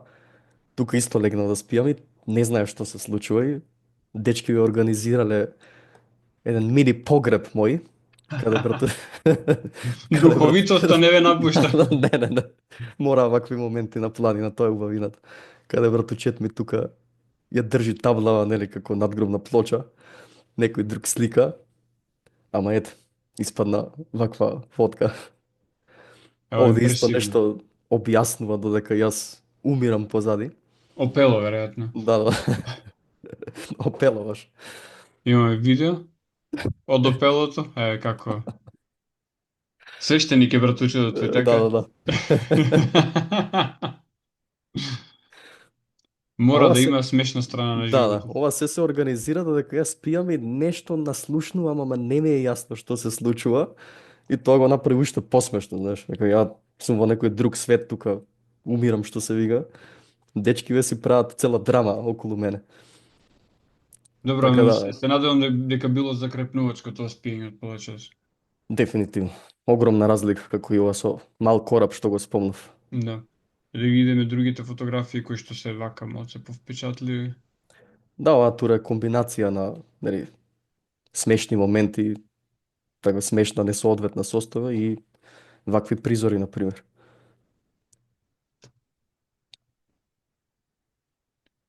Кога би, бидејќи се занимаваш со музика, кога би компонирал музика или еве, од она што го знаеш како уметнички дела, ш- кој уметничко дело, односно кој музичко дело најмногу ти се поклопува со доживувањето што го имаш на планината? Немам конкретно дело. Мислам, на планина повеќе сакам филмска музика да слушам. Прво, мислам, не ни слушам баш музика на планина, ама ако треба да поврзам и да си пуштам нешто, знам да знае тоа да биде од филмот Kingdom of Heaven, или Небесно кралство. Аха, да. Многу го сакам тој саундтрак. Ептен, прекрасен. Од Нарнија исто, истиот композитор е патен. Од Господарот на прстените. Така да повеќе филмска музика. Ако е сериозна музика, веројатно нешто од мојот омилен композитор Рахманинов. Мгм. Некој од прелудиумите, Хамол можда.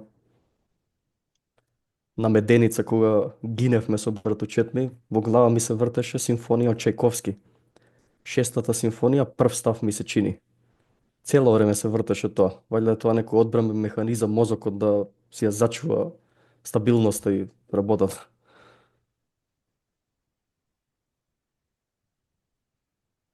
Бараме Прокофиев, Dance of the Nights.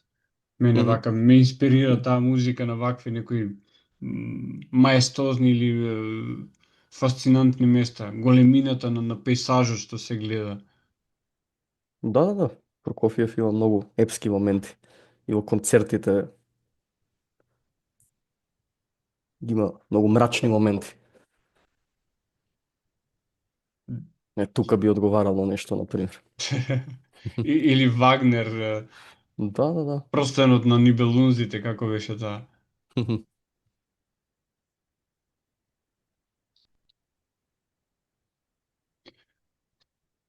Така, ова ќе го стопирам сега.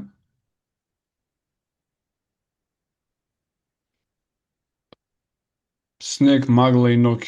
Дали го пуштавме тоа? Мислам дека Не. не. Да го пуштиме. Ајде да почнеме со ова. Паќе има и едно видео.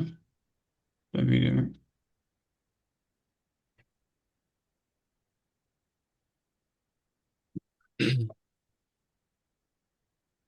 Каде се наоѓаме? Се наоѓаме кон врвот Неолица на Баба Планина, а потоа и кон врвот Скрково. Мгм. Ова тура е интересна поради драматичните услови. После ќе видиме едно море од облаци, прекрасни погледи. Ова е зимска тура, например, за мој вкус, иако повеќе преферирам пролет и есен. Ова тура е исто комбинација на, нели, прекрасни погледи и приказна што оди со тоа.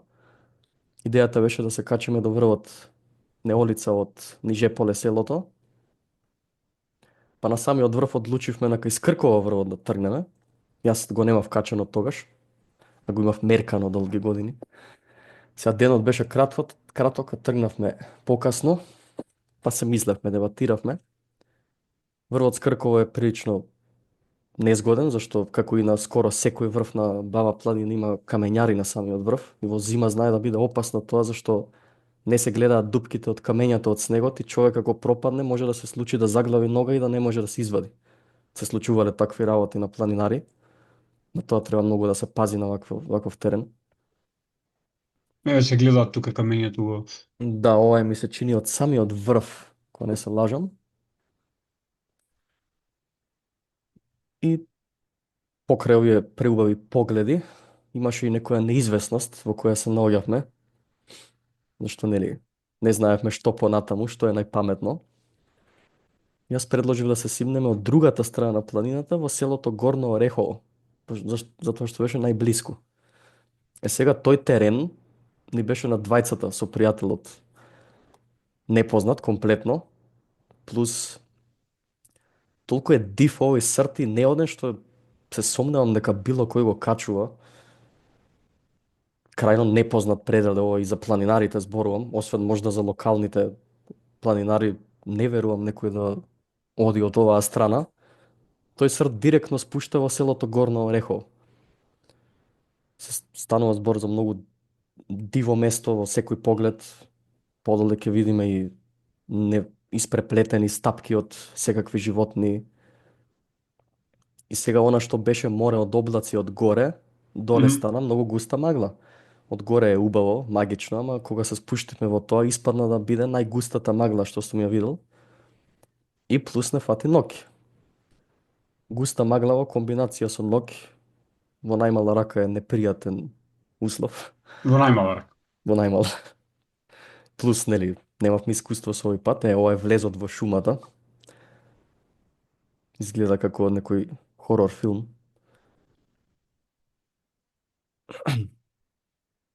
И Светло не тоа, помага, претпоставувам. светло Дури не... Да, тоа ќе кажев следно баш дека само јас имав светло. Не бевме најспремни за оваа тура, морам да признам, иако имавме искуство. Не, дека не знаевме што ќе се случува. Светло не помага, зашто некои 2-3 метри пред мене можев да осветлам, а нема пат. нема пат да знаеш кај одиш, баш кај имаш и снег, како што гледаш. И го импровизиравме патот комплетно. И сега покрај тоа што имаше магла и мртва темница и стапки од животни, од секакви животни, како уметничко дело беше цела површина на снегот. Зајак во еден правец, пресечен од дива свиња, пресечена од мечка, неверојатен поглед. И сега човек со недоволно искуство и само контрола во такви случаи би испаничил нормално.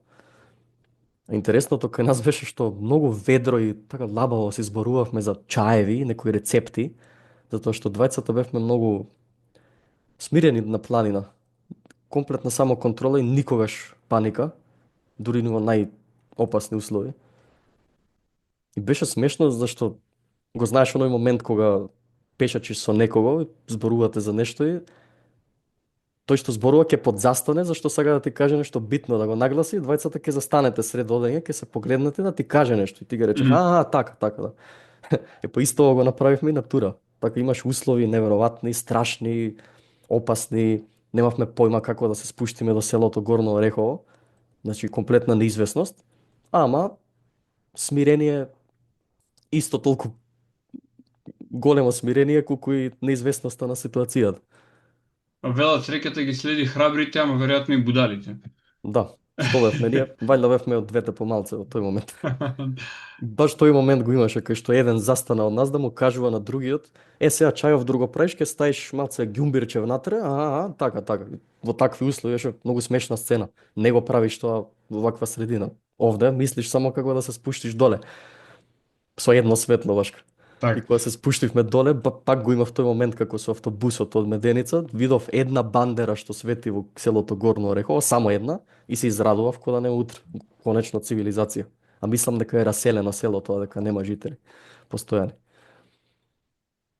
Дали би сакал да ни го раскажеш ова прва тура сам, неколку фотографии се, сега ќе ги пуштам. Тоа Титов врв е мал турчин треба да е. А, само момент да видам. Да, тоа е. Само. Веќе многу работи ми остануваат отворени да Ова е Никола кога би имале ние некој професионален подкаст каде што се ова ќе го прави во позадина некоја режија, јас и ти ќе си правиме муавет, ама бидејќи е импровизирано мора да функционира така. Добро, како ти е тргната тебе работата, може и ќе дојде до тоа. Супер прогрес има. Да, ама нема ќе изгуби автентичност. Јас сакам да остане вака. Да, тоа што викаш. Сакам да остане вака, затоа што претпоставувам дека изобилува просторот со такви професионални, значи, подкасти каде што се е подредено како што треба, значи, овде таа е слика, така? Да, ова е делот, нели, ми се чини кон, да, искачувањето кон обиколницата на Бакардан, што ја викаме. Ова е предпоследниот стрмен дел кон врвот Тито врв, ова се качува, па се оди по една обиколница и последниот успон кон врвот. Ова ми е прва самотна тура во живот. Интересно е тоа што не само што ми е прва тура сам да одам, туку и прво одење на овие два врва во живот. Немав претходно одено со друг за да знам како е. Што беше нели прилично неодговорна одлука, посебно дека бев и млад и недоволно искусен. Тој вака не се оди според мене сам на планина. Денес би размислил дали да направам нешто вакво пак. И тоа беше интересното, непредвидливоста, па сега ајде на одење имаше некои луѓе. Ќе ги видиш во далечината и си викаш не сум сам. Има некој барем на 500 метри, на 500 барем не сум сам. Ама на врвот Мал Турчин, тоа се Тито врв е патем највисокиот врв на Шарпланина, да се Мгм. спомне некој факт. Мал Турчин е трет, втор е Бакардан, тие се три еден до друг, како круна. На врвот Мал Турчин се спушти облаци некој дојда, магла и дечките што беа таму ми рекоа ај не се зафркавај, симнувај се сам си. Јас пак го имав оној момент да сакам сам да останам, нели, интимниот момент со планината. Ама условите многу се влошија, плюс има снег како што гледаме, беше ноември. И од тој момент, од врвот Мал Турчин до Попова шапка не видов ни еден човек. Иако беше викенд и имаше луѓе на одење доста на сите страни, на враќање не видов ни еден човек. И тука всушност го осетив тие измешани чувства на страв, на восхит кон грандиозноста на планината, колку големо пространство е, на таа апсолутна застрашувачка дури психоделична тишина. И тука всушност почувствуваш што значи да се оди комплетно сам на вакво место. Нели, некогаш во парк ќе се најдеме сами навечер, па ќе се подуплашиме. На вакво место чувството е комплетно поинакво. Така го гледаш сето во пространство пред тебе и не гледаш ни еден човек во далечината, знаеш дека најблиското цивилизирано место е на колку и да се километри, 8-9. И воопшто не е сеедно, особено за млад човек и почетник. Така. Ама истовремено па и тоа постанува во спомен. Знаеш, ја гледаш таа страна од планината, после размислуваш за некои работи, провоцира некои, нели, интроспекции, размислувања. Би сакал те Секако, прашам тука за Сизино. не, толку. Докажи. Толку. Значи, би сакал те прашам, спомна фауна, значи, дива коза, си видел траги од други животни. А, дали на високите делови од планините има нешто што е посебно што расте таму, еве ги спомна чаевите, некои билки кои што се посебни и важни, например, за правење чаеви, за лекување на нешто, а што можеби на ниските предели не може да се најде, дали и тој дел од планирањето се практикува или ти дали го практикуваш? Не го практикувам активно, ја тоа го правам успат. Најмногу што јас гледам се боровинки. Боровинки растат, нели, на големи висини. Практично цела Шар планина е покриена со боровинки. Тоа е нешто во кое јас вака најчесто и најмногу уживам, зашто е и најдостапно. Иначе мене ми е интересен, чувар куќа растенијето. Многу ми е интересно зашто прво како изгледа убаво, второ расте на многу големи висини и порано имав традиција да си земам по еден чувар куќа од секој врв. И ги крстува според врвот. Мгм. Така на зафрканција некои хумористични имиња, на пример од врвот Бакардан, од самиот врв имав чувар куќа, си го посадив дома и го крстив Баки на галено. И тоа ми беше традиција вака од секој врв. Тоа ми било вака мене интересно. Иначе Така. да, се сретнуваат секакви овошки, чаеви, да не правиме муавет. Никола, се надевам дека овој наш муабет ќе биде првин едукативен, а второ ќе биде промотивен за сето оно што значи планини во Македонија. Поспомнавме неколку факти кои што можеби не се толку познати. Спомна едно чудо имиње на села кои што повеќето од нив јас прв пат ги слушам. Така што мислам дека како што звучи фасцинантно за мене, ќе звучи фасцинантно и за гледачите. И ти благодарам што беше повторно дел од овој подкаст и се надевам дека нема да биде последно гостување. Сигурно не. Како е тргнато, има за што да се зборува.